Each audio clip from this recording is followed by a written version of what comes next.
pouring down rain, terrible storm. And I take a shower and get some coffee, and I open up the newspaper, and there's a bad story about me in the New York Times. I was much more sensitive at that time to bad stories. I've become more accustomed to these now. And finally I get dressed, I go downstairs, and I'm walking out to the car, and my umbrella blows open, and I'm soaked.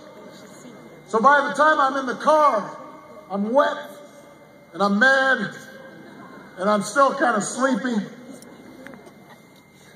And it turns out that Greenwood is several hours away from every place else. So we drive, and we drive, and we drive, and we drive, and finally we get to Greenwood, although you don't know you're in Greenwood right away, because there are not a lot of tall buildings around.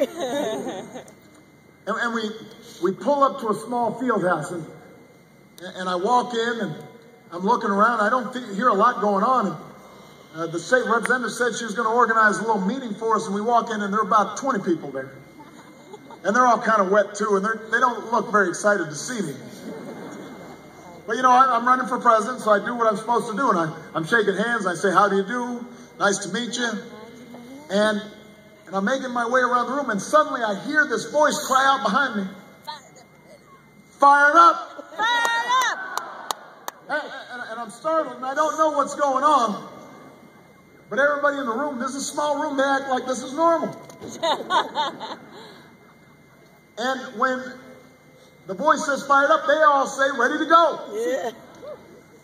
And so once again, I hear the voice, fired up. And they say fired up. They say ready to go, ready to go.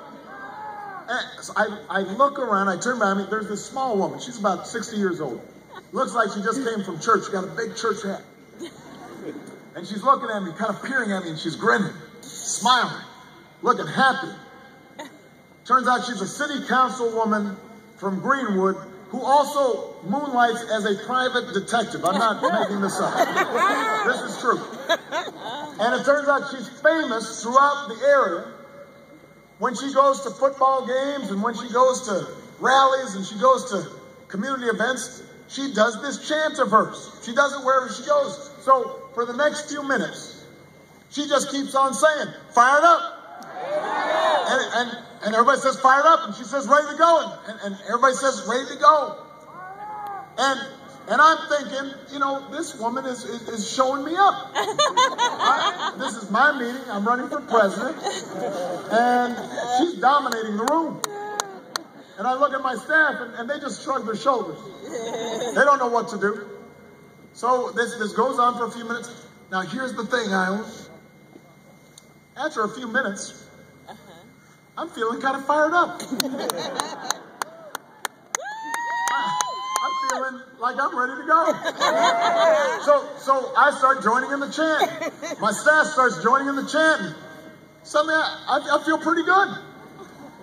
And we go on to talk about the lives of the people in the room and their families and their struggles and their hopes for their kids and their grandkids. And we drive out, and it's still raining, but it doesn't seem so bad. And we go to our next stop, and for the rest of the day, even after we left Greenwood, even though we still weren't getting any big crowds anyplace, even though people still couldn't pronounce my name, I felt good. Yeah.